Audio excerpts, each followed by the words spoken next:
حضرت اویس کرنی رضی اللہ تعالیٰ عنہ مسلمان ہوئے، بڑا دل چاہتا تھا حضور سے ملنے کو، آئے بھی 2 دفعہ، آپ نے باتیں سنی ہوئی، اماں بوڑھی تھیں۔ ایک ادھر دیکھو میری طرف، اماں بوڑھی ہو اور ماں حکم دے دے کہ نبی پاک کے پاس نہیں جانا، ذرا سننا، تو حضرت اویس کرنی، یہ داتا گنج بخش علی اجویری نے لکھا ہے، یہ امام شورانی نے لکھا ہے، یہ تمام ان کے سیرت نگاروں نے لکھا ہے، کہا بیٹے میں کمزور ہوں، مجھے چھوڑ کے نہ جانا، چھوڑ کے نہ جانا۔ ایک دن بڑی منت کی، رو پڑے، اماں نے کہا بیٹا جانا، لیکن اگر حضور گھر نہ ہوئے تو تلاش نہ کرنا، میں فالج زدہ عورت ہوں، اٹھ کے چل نہیں سکتی۔ او بھائی، حضرت اویس کہتے میں نے دروازے پہ دستک دی، یہ امام شورانی کے جملے، سیدہ عائشہ صدیقہ اندر سے بولنی کون ہے دروازے پہ؟ کیا لفظ ہیں، کیا انداز ہے۔ آج تو مرید بھی ٹیلی فون کرتا ہے، کہتا ہے پیر صاحب تیار ہو جائے، میں پہنچ رہا ہوں، قریب آ گیا ہوں، ذرا ریڈی ہو جائیں۔ حضرت اویس کرنی دروازے پہ کھڑے، کون ہے؟ تو بڑی عاجزی، بڑی درویشی، کہنے لگے اماں جی ایک فقیر ہوں، یمن کا رہنے والا ہوں، ایک فقیر ہوں، ایک درویش ہوں، یمن سے آیا ہوں، محبوب سے ملنا ہے۔ کہا وہ تو گھر میں حجرے میں تشریف فرما نہیں ہے، باہر دیکھ لو، مسجد میں یا کسی جگہ تلاش کر لو۔ تو حضرت اویس کرنی کی آنکھوں میں آنسو آئے، کہنے لگے وہ آئے تو بتا دینا کہ ایک قرن سے فقیر آیا تھا۔ یہ امام شورانی کے جملے ہیں۔ حضرت عائشہ کہتی ہے مجھے بتانا نہیں پڑا، محبوب گھر آئے تو آتے ہی پوچھنے لگے عائشہ کوئی آیا تھا؟ علم غیب رسول کے منکر اس حقیقت کو بھول جاتے ہیں، غیب مانا کہ راز ہے لیکن راز اپنوں سے کب چھپاتے ہیں۔ نبی کریم صلی اللہ علیہ وسلم کوئی آیا تھا؟ حضرت عائشہ نے سوال عرض کی یا رسول اللہ آپ کو کیسے لگا؟ حضور فرمانے لگے کسی کی خوشبو آ رہی ہے، کسی کی، یہ امام شورانی کے لفظ ہے، کسی کی، اگرچہ غالب خوشبو خود محبوب کی ہے، کسی کی خوشبو آ رہی ہے۔ کہ حضور کرن کرنے والا کو فقیر آیا تھا، سلام چھوڑ کے چلا گیا۔ جناب عائشہ کہتے ہیں حضور کی آنکھوں میں آنسو آئے۔ میں نے کہا حضور وہ گیا کیوں؟ تو محبوب نے فرمایا اس کی ماں بوڑھی ہے، اس کی ماں۔ محبوب اگر اماں کے لیے کہتے ہیں چل سیکھے نا تابی بنے، وہ سیابی نہیں بن سکے، تابی، تو تبلیغ کرنے کیسے چلا جاتا ہے بیمار ماں کو چھوڑ کے؟ تو پیر صاحب کے ڈیرے پہ کیسے پہنچ گیا اماں کو چھوڑ کے؟ تجھے کس نے اجازت دی کہ ماں باپ بوڑھے تھے اور تو کہے جی میں وہاں جا رہا ہوں، میں نے چلے کرنے ہیں، وظیفے پڑھنے؟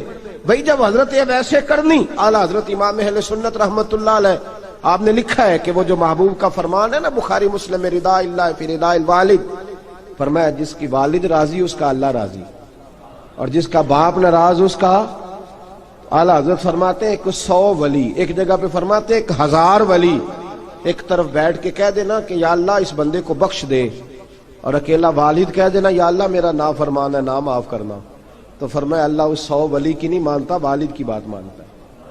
اس لیے کہ حضور کا فرمان آ گیا باپ راضی ہوگا تو اللہ۔ تو میرے بھائی شریعت ایک حقیقت ہے، اس حقیقت کو سمجھیں۔ حضرت اویس کرنی کی زندگی کا ایک پہلو یہ، دوسرا پہلو یہ جو ہے نا بڑی لمبی چوڑی داستانیں، اور بڑا ہمیں شوق ہے تصویروں کا، بڑا شوق ہے۔ آپ یقین کریں میری طرح کے بہت سارے لوگوں کے پوسٹر چھپتے ہیں، بڑی بڑی تصویریں لگی ہوئی ہیں چوکوں میں۔ استقبال سب سے اچھا وہ ہے جو قیامت کے دن ہوگا۔ اگر اس استقبال دیکھیں نا، یہاں ہم سے پہلے لوگوں کے بڑے استقبال ہوئے، پھر بعد میں کیا ہوا؟ چلے گئے وہ لوگ، ہم آ گئے، ہم بھی چلے جائیں گے۔ مٹی دیں تے مٹی رہنا ہی، ایویں کا دی بلے بلے، اج مٹی دے اتے بندیا تے کل مٹی دے تھلے۔ حضرت اویس کرنی خیر التابعین ہے، تابعین میں سب سے پہلا نمبر ہے۔ آپ کی سب سے بڑی فضیلت یہ ہے کہ آپ نا، یہ ہم نہ بتاتے بڑا ہیں، گزرتے گزرتے بتا دیتے ہیں کہ میں تہجد گزار بھی ہوں، گزرتے گزرتے بتا دیتے ہیں کہ مسجد کی جو ٹائلیں ہیں نا وہ میں نے لگوائی ہیں، بس کوئی بندہ مل جائے صحیح جس کو ہم کرامتیں سنا سکیں۔ میرے جیسے مولوی صاحب بھی بتاتے ہیں، کہتے ہیں جب میرے جیسے اچھے لوگوں کی، وہ بھی بتاتے ہیں جب میں مسجد میں آیا تھا تو 30 بچے تھے، اب پورے 80 ہیں، وہ بھی بتاتے ہیں 150 صف ہوتی تھی نمازیوں کی، اب بھائی چھوڑو، اگر بچے پڑھاؤ گے تو اللہ راضی ہوگا، کو بتانے کی بات ہے، کو ذکر کرنے کی بات ہے، یہ اللہ رسول کا راز ہے، اس کا ذکر نہیں کیا جاتا۔ خواجہ اویس کرنی رضی اللہ تعالیٰ اپنے آپ کو چھپا کے رکھا ساری زندگی، ساری زندگی اماں جب انتقال کر گئی نا خواجہ ویسے کرنی کی، والد پہلے جا چکے تھے، والدہ انتقال کر گئی تو کسی ایک جگہ ٹھکانہ نہیں رکھا حضرت ویسے کرنی۔ میری باتوں کی سمجھ آ رہی ہے آپ حضرات؟ کیوں بھلا یہ کئی دفعہ جو نعرے شارے ہوتے ہیں یہ بڑی خرابی کر جاتے ہیں، اصل کام رہ جاتا ہے۔ دست بوسی کرنے والے کئی دفعہ اتنا دور لے جاتے ہیں کہ انسان کے اپنے وظائف پیچھے رہ جاتے ہیں، کئی دفعہ مشکلات ہوتی ہیں۔ اس لیے صوفیاء میں ایک ملامتی گروہ ہے، ملامتی، داتا صاحب نے اس کو لکھا ہے اور اس کا تذکرہ قرآن نے کیا، یجاہدون فی سبیل اللہ ولا یخافون لومۃ لائم۔ فرمایا اللہ کے کچھ بندے ایسے ہیں جو اللہ کے راستے میں جہاد کرتے ہیں اور جب لوگ انہیں برا کہتے ہیں تو اس کی پرواہ نہیں کرتے۔ ملامتی گروہ جو کہتے ہیں کہ لوگ اگر تھوڑا سا ہم سے الرجی کریں گے تو ہو سکتا ہے، دیکھیں نا جب آپ کو کوئی برا کہتا ہے تو نفس دبتا ہے، کہتا ہے تو کچھ بھی نہیں۔ حضرت بایزید بستامی سلطان العارفین رحمت اللہ تعالی علیہ فرماتے ہیں رمضان شریف کا مہینہ تھا تو میں گزر رہا تھا بستان کے بازار سے، لوگ دکانوں سے اٹھ کے مجھے ملنے آنے لگے تو میرا نفس مجھے کہنے لگا بایزید اتنی شان تو آج بادشاہ کی بھی نہیں جتنی تیری ہے، پھر کاروبار چھوڑ کے تو نہیں آتا۔ کہتے ہیں اسی لمحے وہ جو میری روحانی ترقی تھی وہ رک گئی، میں پریشان ہو گیا کہ میں نے لوگوں کی تعریفوں کو بڑا سمجھ لیا۔ کہتے ہیں کھجوریں تھی ریڈی، پتہ رمضان میں کھجوریں بڑی بکتی ہیں، کہتے ہیں میں آگے بڑھا، لوگ سلامیں لے رہے تھے، ایک کھجور اٹھا کے نہ کھائی نہیں، اٹھا کے نہ منہ میں رکھ لی، صرف منہ میں۔ لوگ کہنے لگے دفع کرو، یہ بھی کوئی بندہ ہے جس نے روزہ ہی نہیں رکھا پیر ہو کے۔ کہتے ہیں لوگوں نے ملامت کی تو میرا نفس کچلا گیا۔ جب کوئی آپ کو برا کہتا ہے نا، پھر جو سجدے میں رونے کا مزہ آتا ہے، وہ تعریف کے وقت سجدہ ہوتا ہے کبھی؟ اقبال کہنے لگے نہ بچا بچا کے تو رکھ اسے، تیرا آئینہ ہے وہ آئینہ، یہ شکستہ ہو تو عزیز تر ہے نگاہ آئینہ ساز میں۔ فرماتے میں کھل کے رویا اللہ کی بارگاہ میں، بندے سارے۔ بابا بلے شاہ صاحب فرماتے ایک دن میرا بھی دل کیا تھا کہ میں اعتکاف کروں پر قصور سے نکل جاؤں، کچھ پیر کہہ کے ہاتھ چومتے ہیں، کچھ سید کہہ کے۔ فرمانے لگے اٹھ بلے آ، چل اوتھے وسیے اور جتھے وس دینی سارے ہی انے، نہ کوئی ساڈی ذات پچھانے تے نہ کوئی سانو مننے، چلو چلے وہاں جا کے بیٹھتے۔ حضرت اویسے کرنی کا یہ کمال رہا، جس طرح حضرت بایزید نے کھجور رکھ لی، لوگ برا کہنے لگے، چھوڑ کے چلے گئے۔ فرماتے ہیں جو مزہ اس دن سجدوں میں آیا نا، تھوڑا آگے جا کے میں نے کھجور باہر نکال دی، روزہ بھی نہیں ٹوٹا۔ میرا خادم کہنے لگا حضور یہ کیا کیا؟ فرمانے لگے رب کے قریب ہونے کا ایک طریقہ اختیار کیا ہے، یہ بھی ایک طریقہ ہے اس کے قریب ہونے کا۔ صاحبو حضرت بایزید چھپے رہے۔ داتا صاحب نے لکھا ہے ایک اور تابعی تھے حضرت حرم بن حیان ان کا نام تھا، وہ کہتے ہیں میرے دل میں تڑپ لگ گئی کہ حضرت اویس کرنی سے ملوں۔ میں یمن آیا ملنے، جب ان کی والدہ کا انتقال ہوا تو ایک جگہ رہتے نہیں تھے، کبھی یمن، کبھی کوفے، کبھی کہیں۔ حضرت حرم بن حیان کہتے ہیں میں حضرت اویس کرنی کو ڈھونڈتے، توجہ ہے میری بات پر، میری طرف دیکھیں، کہتے ہیں میں نے مہینوں کا سفر کیا، آپ نے بھی کبھی کیا ہے مرشد ڈھونڈنے کے لیے؟ گھر بہ کے آکھی ہوندے نے کوئی کامل نہیں رہا، ساریاں دکانداریاں۔ بھئی تو گیا کہاں ہے؟ تو کہاں گیا ہے؟ گھر بیٹھے ہی فیصلہ کر لیا تو نے؟ تو کہاں نکلا ہے؟ جو نکلتے ہیں نا انہیں تو رب کریم کا قرب بھی نصیب ہو جاتا ہے۔ تو نکلا ہی نہیں، تو نے گھر بیٹھے ہی فیصلہ کر، سارے غلط ہے، یہ ہو ہی نہیں سکتا سارے غلط ہو۔ اس لیے کہ صحیح بخاری میں محبوب کا فرمان موجود ہے، نبی کریم علیہ السلام نے فرمایا میری امت کبھی گمراہی پر جمع ہو ہی نہیں سکتی، تھوڑے لوگ برے ہوں گے، سارے برے ہو سکتے؟ یہ تو ہم نے ایک دوسرے پہ تنقید کر کے لوگوں کو برا کیا، جو اچھے تھے وہ بھی ہماری تنقید کے پیچھے چھپ گئے، ورنہ ایسی کوئی بات، بڑی خیر موجود ہے دنیا، بڑی خیر۔ حضرت حرم بن حیان کہتے ہیں میں جناب ویسے کرنی کو ڈھونڈنے نکلا تو ان کو ڈھونڈتے میں پہلے یمن گیا، لوگوں سے میں نے کہا ویس، کہنے لگے چھوڑو وہ تو دیوانہ ہے۔ اور داتا صاحب نے یہ لفظ لکھے ہیں، لفظ دیکھنا یہ بڑا مزہ دیں گے آپ کو جملے۔ داتا صاحب کہتے ہیں جب حضرت حرم بن حیان نے پوچھا نا ویس کرنی، تو کہا وہ تو دیوانہ ہے، مجنون ہے، پاگل ہے معاذ اللہ۔ کیوں، کیا تم نے دیکھ لیا؟ کہنے لگے جب دنیا روتی ہے تو وہ ہنستا ہے، جب دنیا رو رہی ہوتی ہے تو وہ ہنستا ہے، اور جب لوگ ہنستے ہیں تو وہ روتا ہے۔ عجیب اس کا انداز ہے، وہ تو دیوانہ سا آدمی ہے اور عجیب بندہ ہے، عجیب شخص ہے وہ. روڑی سے جو لوگ چھلکے پھینک دیتے ہیں وہ کٹھے کرتا ہے روڑی سے. اٹھو بلیا چلو اتھے وسیے جتھے وس دینی سارے انے، نہ کوئی ساڈی ذات پچھانے تے نہ کوئی سانو منے. کہتے ہیں چھلکے اٹھا کے دھو کے کھا لیتا ہے. اور پھر لوگ جو کپڑا پہننے کے قابل نہیں رہتا لوگ اسے پھینک دیتے ہیں، وہ ٹاکیاں جمع کر کے ان کو سیتا رہتا ہے، ان کا لباس بناتا ہے. کوئی روٹی پکی پکائی دیتا ہے تو پسند نہیں کرتا، قبول نہیں کرتا. اس سے ملنے آئے ہو. تو حرم بن حیان کہنے لگے وہ بھی ذرا جدا سا ہے تو میری بھی تلاش ذرا جدا سی ہے، میں بھی ذرا جدا سے آدمی کو ملنے آیا ہوں. کہنے لگے اس کا گھر بھی کوئی نہیں اپنا، کبھی یہاں ہوتا ہے تو کبھی ڈھونڈ لو تم بھی. حرم بن حیان کہتے ہیں میں نے ایک شخص کی منت کی، میں نے کہا بتا دے کہیں دیکھا ہے. تو کہنے لگا وہ کرن سے کوفے چلے گئے. کہتے میں کرن سے کوفے آیا، ایک بندے سے پھر پوچھا، لوگ کہنے لگے چھوڑ وہ ٹکتا نہیں تو تو نے مل کے کیا کرنا ہے. کہتے میں نے پوچھا بتاؤ تو صحیح کہاں ہے. تو کہنے لگے وہ تو سنا ہے حج کرنے چلے گئے، ایام حج ہیں. کہتے ہیں میں حج پہ چلا گیا، ساری دنیا ملی پر اویس کرنی نہیں ملے. پوچھا بھئی کسی نے دیکھا ہے؟ تو ایک شخص کہنے لگا میں نے دیکھا ہے، پر جتنا میں اس کے پیچھے دوڑتا تھا وہ اتنا آگے دوڑتا تھا. کہاں گئے؟ کہ مدینہ شریف چلے گئے. کہتے میں مدینے آیا تو ملے وہاں بھی کوئی نہیں. میں نے کہا ویس اگر آپ کی بے نیازی سچی ہے، کسی سے ملنا نہیں چاہتے، تو میری بھی تڑپ بڑی سچی ہے، میں بھی مل کے چھوڑوں گا، میں بھی مل کے چھوڑوں گا. اگر آپ کی اگر یہ سچی ہے نا بے نیازی، بے نیاز تھے، سانو تخت ہزارے دی لوڑ کی نال کی لگے شہر بمبول دے نال، اسی اپنی بال کے سیکنے ہیں، سانو کی لگے کسی اور دے نال. اگر آپ کی بے نیازی سچی ہے تو میری تڑپ بھی بڑی سچی. کہتے ڈھونڈتے ڈھونڈتے میں پہنچ گیا پھر دوبارہ کوفے کے قریب نہر فرات جہاں امام علی مقام شہید ہوئے. کہتے ہیں جب میں پہنچ گیا تو وہ ساری علامتیں، داڑھی ان کی کہیں کہیں تھی، گھنی نہیں تھی، اور ان کے ہاتھوں پر برس کے نشان تھے، وجود پتلا سا، قد لمبا. کہتے ہیں وہ جو میں نے ساری نشانیاں سنی تھی وہ مجھے نظر آ گئی.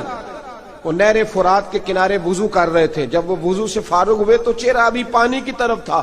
میں نے کہا السلام علیکم، سلام لی تو پتہ منہ نہیں میری طرف کیا، چہرہ ادھر ہی رکھا. کہنے لگے وعلیکم السلام یا حرم بن حیان. کن فیکون تے کل دی گل ہے. وعلیکم السلام یا حرم بن حیان. یار تو نے نہیں پیچھا چھوڑا، پہنچ ہی گئے ہو، آ ہی گئے ہو. کہتے ہیں میں نے کہا حضور آپ ویس آپ کون ہیں، آپ کون ہیں؟ تو کہنے لگے میں وہی ہوں جسے تو کئی مہینوں سے تلاش کر رہا ہے. تو میں نے کہا حضور آپ میرا نام کیسے جانتے ہیں؟ یہ کشف المحجوب پڑھ رہا ہوں داتا صاحب کی، میرا نام کیسے جانتے ہیں؟ تو حضرت اویس کرنی کہنے لگے عرفت روحی من روحی کا، میری روح آپ کی روح کی واقف ہے. وہ میری جو روح ہے نا، روح. امام غزالی سے کسی نے کہا تھا حضور آپ مجھ سے کتنا پیار کرتے ہیں؟ فرمانے لگے اپنے دل سے پوچھ لے تو کتنا کرتا ہے، بس برابر ہے. پوچھ لے اپنے دل سے تو مجھ سے کتنا کرتا ہے، میں بھی اتنا ہی کرتا ہوں، یہ پوچھ لے تو. بھائی حضرت اویس کرنی کی ملاقات ہوئی تو کہا حضور میں کہاں چلا اور آپ کہاں دوڑے؟ آپ فرمانے لگے یار میں چھپا ہوا ہوں تو مجھے چھپا رہنے دے، میں چھپا ہوا، میں سراپا مخزن راز تھا اور رہا تھا مدت و راز. یہ تو تیرا شوق کے دید کشاں کشاں مجھے کھینچ لایا مجاز میں. ان کی زندگی تو دیکھو، کتنا شوق ہے ہمیں آگے لگنے، کتنا شوق ہے بڑھ بڑھ کے سامنے ہونے، مجھے لوگ جانے، مجھے لوگ پہچانے، کتنا شوق.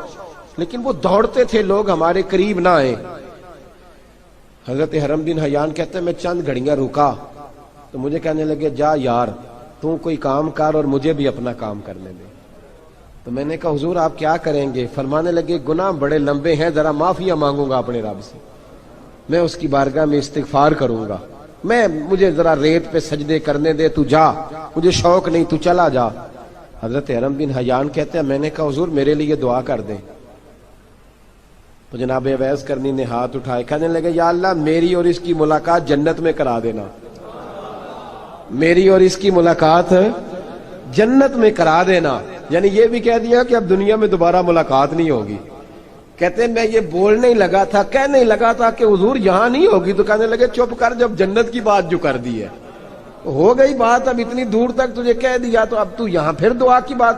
حضرت اویس کرنی خیر التاب۔ ایک اور بات، پیار صرف سامنے رہ کے نہیں ہوتا، بن دیکھا پیار بھی بڑا شاندار ہوتا، بڑا شاندار، بڑا ہی شاندار ہوتا ہے۔ میرے محبوب نے اس کو بیان کیا، حبیب پاک سید عالم میرے حبیب رحمت علیہ السلام فرمانے لگے اپنے صحابہ سے، تم نے مجھے دیکھ کے کلمہ پڑھا، تمہیں ایک مبارک، اور جو بن دیکھے میرے نام پر جانے دیتے ہیں انہیں 7 بار مبارکباد۔ حضرت اویس کا او یار دیکھیں نا، ایک معنی میں حضور نے یہ بھی بیان کیا، ابو داؤد میں موجود ہے۔ محبوب فرمانے لگے صحابہ سے، بتاؤ کامل ایمان کس کا ہے؟ کہ یا رسول اللہ نبیوں کا۔ فرمایا ان پر تو وہی آتی ہے، یہ ایک معنی میں ہے، ورنہ کامل ایمان انہی کا ہے۔ فرمایا بتاؤ کامل ایمان کس کا؟ کہ یا رسول اللہ صحابہ کا، ہمارا۔ نبی پاک نے فرمایا تم نے تو درختوں کو سجدے کرتے دیکھا ہے، ڈوبے ہوئے سورج کو واپس آتے دیکھا ہے، چاند ٹوٹتے دیکھا ہے۔ کہا حضور پھر فرشتوں کا؟ فرمایا وہ تو اللہ کے عرش کے پاس رہتے ہیں۔ کہا یا رسول اللہ ہماری پھر بس ہو گئی، آپ بتا دیں کامل ایمان کس کا ہے؟ تو محبوب نے فرمایا کامل ایمان ان کا ہے جنہوں نے مجھے دیکھا نہیں ہوگا، جنہوں نے مجھے دیکھا نہیں ہوگا، اور لفظ ہیں حدیث کے، دیکھا نہیں ہوگا پر ان کی خواہش ہوگی اگر ایک دفعہ جلوہ نظر آئے تو وہ ہر چیز قربان کرنے کو تیار ہے، ان کی یہ خواہش ہو۔ حضرت اویس کرنی نے ہمیں بتایا کہ جو بن دیکھا پیار ہے نا، بن دیکھا، جس نے دیکھا نہیں پر اس کی یاد میں تڑپتا، دیکھا نہیں پر اس کی مالا جپتا۔ حضرت ابو ذر غفاری نے پوچھا تھا، ترغیب و ترہیب میں حدیث ہے، یا رسول اللہ صلی اللہ علیہ وسلم کچھ لوگوں سے ہم محبت کرتے ہیں پر ہم ان سے ملے نہیں، ہمارے عمل بھی ان جیسے نہیں، حضور اس محبت کے عوض کچھ ملے گا؟ تو محبوب نے فرمایا اللہ محبت کرنے والوں کو جنت میں جمع فرما دے گا، اللہ جمع کر دے گا۔ لیکن کبھی کبھی نا انہیں اعزاز دینا پڑتا ہے، یہ رب رسول کا اپنا ایک انداز کرم ہے، مجبوری نہیں کسی بات کی، لیکن انداز کرم ہے۔ ان لوگوں کو شانیں دی جاتی ہیں دنیا میں تاکہ کوئی یہ نہ سمجھ لے کہ دنیا میں ان کا اعزاز کوئی نہیں، انہیں بڑے بڑے رتبے ملتے ہیں، انہیں نوازا جاتا ہے۔ حضرت اویس چھپے رہے، آئے نہیں، لیکن محبوب نے انہیں ظاہر کرنا پسند فرمایا۔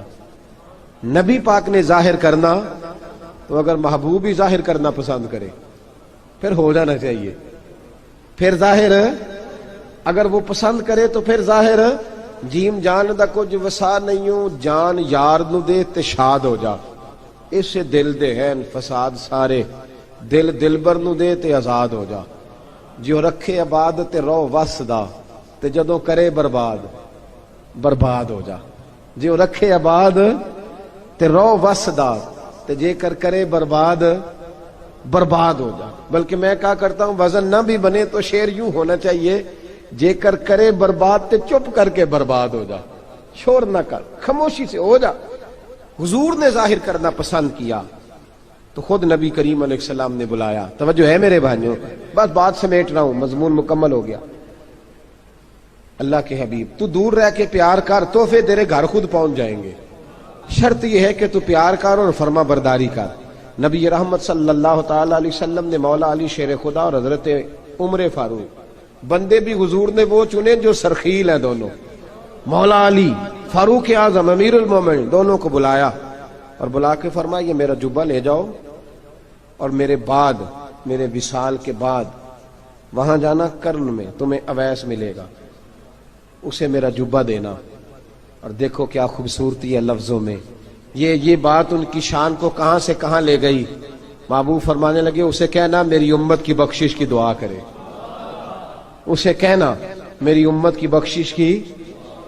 حضرت علی المرتضیٰ کا رتبہ بھی ان سے زیادہ ہے، جناب عمر کا رتبہ بھی، اس کا مطلب ہے بڑا بھی چھوٹے سے کبھی کبھی دعا کے لیے کہہ سکتا ہے کہ یار میرے لیے دعا کر دینا۔ نبی کریم علیہ السلام نے جبہ دیا، جبہ دے کے بھیجا۔ حضرت عمر گئے ملنے، جناب مولا علی گئے، جا کے پوچھا وہ کدھر ہے؟ کہا وہ دیوانے سے ہیں، گھومتے رہتے ہیں۔ جب ملاقات ہوئی تو حضرت اویس کرنی دوڑے آئے، جناب عمر کہنے لگے آپ کا نام اویس ہے؟ کہنے لگے ہاں عمر فاروق میرا نام اویس ہی ہے۔ پھر آگے بڑھ کے کہنے لگے علی آپ کی طبیعت مبارک کیسی ہے؟ پھر وہ جبہ وصول کیا، کہا محبوب نے کہا تھا امت کے لیے دعا کرنا، تو حضرت اویس نے فوراً سر سجدے میں رکھ دیا، اور داتا صاحب حدیث لائے ہیں، محبوب فرمانے لگے اللہ تعالی بنو کلب کے قبیلے کی بکریوں کے بالوں کی تعداد کے مطابق اویس کرنی کی دعا کی برکت سے میری امت کو جنت میں داخل کرے گا۔ اتنا بڑا اعزاز، اتنا بڑا اعزاز۔ حضرت اویس کرنی رضی اللہ تعالیٰ انہوں نے دعا کی، پھر واپس لوٹے۔ یہ تو داتا صاحب کی بات ہے۔ اب اگلے جملے حضرت محدث بہاولپوری نے ایک ذکر اویس نام کی کتاب لکھی ہے، حضرت علامہ فیض احمد صاحب اویسی رحمۃ اللہ علیہ، انہوں نے لکھا ہے کہ حضرت عمر فاروق اور مولا علی جب مل رہے تھے نا، تو ایک تیسرے شخص نے کہا کہ اویس ان کی زیارت کر لو جنہوں نے حضور کی زیارت کی، ان کی زیارت کر لو، چلو آپ حضور کی زیارت نہیں کر سکے تو زیارت کر لو۔ تو حضرت اویس کرنی اٹھ کے قریب گئے تو جناب علی المرتضیٰ اور جناب عمر سے کہنے لگے حضور کی داڑھی مبارک میں کتنے بال سفید تھے؟ زیارت تو نہیں کی، داڑھی میں کتنے بال؟ انہوں نے یہ نہیں کہا ہمیں پتہ نہیں، کیونکہ سوال دوسرے کا تھا، ان دونوں کا سوال یہ نہیں کہا ہمیں پتہ نہیں۔ باقی کتابوں میں الفاظ اور ملتے ہیں، میں وہ والی بات بیان کر رہا ہوں جس میں ادب زیادہ پایا جاتا ہے۔ کہا کتنے بال سفید تھے؟ تو یہ نہیں فرمایا مولا علی اور جناب عمر نے کہ ہمیں پتہ نہیں، کہنے لگے ویس آج آپ ہی بتائیں گے کتنے سفید، آج آپ ہی بتائیں کتنے ہیں۔ تو حضرت سیدنا اویس کرنی کہنے لگے محبوب کی داڑھی مبارک میں 17 بال سفید تھے، 17 بال سفید تھے، یہ ان کی زیارت کا حال۔ حضرت اویس کرنی نے ہمیں بتایا کہ دور رہ کے اطاعت صحیح کرنا، تمہارا ذکر دربار رسول پہ بھی ہوگا اور دربار خدا بندی پہ بھی ہوگا۔ دوسرا یہ جو بہت زیادہ شوق ہے آگے آگے بڑھنے کا ہر آدمی کو، میں اکثر یہ رونا روتا ہوں، میں کہتا ہوں پہلے کوئی کسی بزرگ سے ملتا تھا تو دعا کراتا تھا، اب ملتے ہیں تو کہتے ہیں حضرت ذرا میرے ساتھ فوٹو تو کھنچوا لیں۔ پہلے لوگ دعا کراتے، ہاں دعا کی التجا کرتے، کہتے تھے مہربانی کر، اتنا ہی کہہ دیں کہ اللہ تیری دنیا اور آخرت بہتر کر دے، اب یہ رنگ اب فوٹو کھینچتے۔ تو بھائی یہ بہت زیادہ ہمارا جو رویہ اس طرح کا ہے، یہ حضرت اویس کرنی کی سیرت بتاتی ہے کہ یہ الجھاؤ ہے، الجھو نہ، سلجھ کے وقت گزارو۔ اور تیسری بات ان کی حیات مبارکہ سے ہمیں یہ ملتی ہے، اللہ کے ساتھ جو لوگ جڑ جاتے ہیں انہیں ویسے ہی دنیا کی ضرورت نہیں رہتی، ان کی توجہ ہی اور جانب ہو جاتی ہے۔ دعا کرتا ہوں مالک کریم کے حضور جو کچھ میں نے عرض کیا اللہ اپنی بارگاہ میں مقبول فرمائے، دوران گفتگو جہاں ہم بھول گئے اللہ ہم سے درگزر فرمائے۔ آخر دعوانا الحمدللہ۔